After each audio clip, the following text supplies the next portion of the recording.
Hey guys, it's Miss Waters here with your flip lesson on integers. Follow along with the foldable that you received in class. The first term that we will cover in the foldable are positive numbers. Positive numbers in math are defined as numbers greater than 0. Looking at the number line below, numbers greater than 0 are numbers that are strictly to the right of 0 on the number line. Here, numbers greater than 0 are 1, 2, and 3, and any number, decimal, or fraction in between. Notice that there are arrows located on either side of the number line. The arrows mean that the number line goes on and on and on forever. So we can actually think of positive numbers as an infinite amount of numbers greater than 0. The same thing with negative numbers, which we will talk about right now. Negative numbers are defined as numbers less than 0. Looking at the number line below, numbers less than 0 include -1, -2, and -3. Negative numbers are denoted with a dash right in front of the number. Also note that negative numbers can be fractions or decimals. So, you should always remember that on a number line, positive numbers are located to the right of 0, and negative numbers are located to the left of 0. Our next term is opposites. We might think of opposites as yin and yang, black and white, or hot and cold. In math, opposites have a similar concept. We define opposites as numbers that are the same distance from 0 on the number line, but on different sides. The key word that we want us to remember when we think of opposites is distance. An example, -3 and 3 are opposites because they are both 3 units from 0. Looking at the number line below, we have -3 on the left-hand side of 0 and 3 on the right-hand side of 0. Sorry, my dots are really sloppy.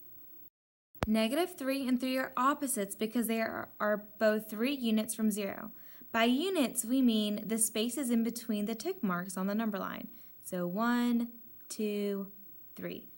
Same with +3. 1, 2, 3. They are both 3 units away from 0, hence they are opposites. Our next vocabulary word is integers, which might be very new to a lot of us. So this might be a little bit of a scary concept at first, but it's really not that bad. So integers in math are defined as the set of all whole numbers and their opposites. When we say whole numbers, we mean whole numbers like 1, 2, 3, 4, 5, and so on and so on. But instead of just positive whole numbers, we're also including their opposites.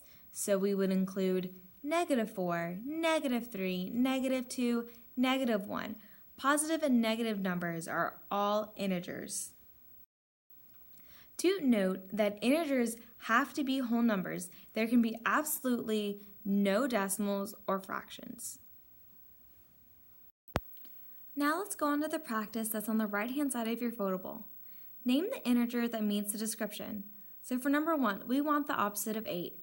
Pause the video if you want to think about this before proceeding on to the answer.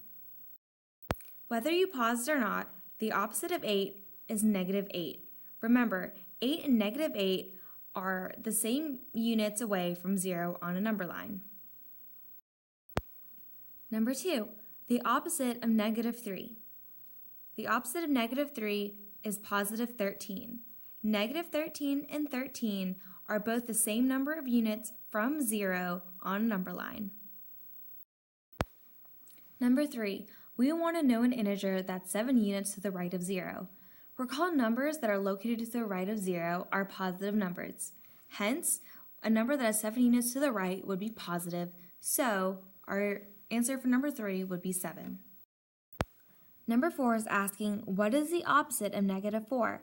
Remember, opposite numbers are the same units away from 0 on a number line.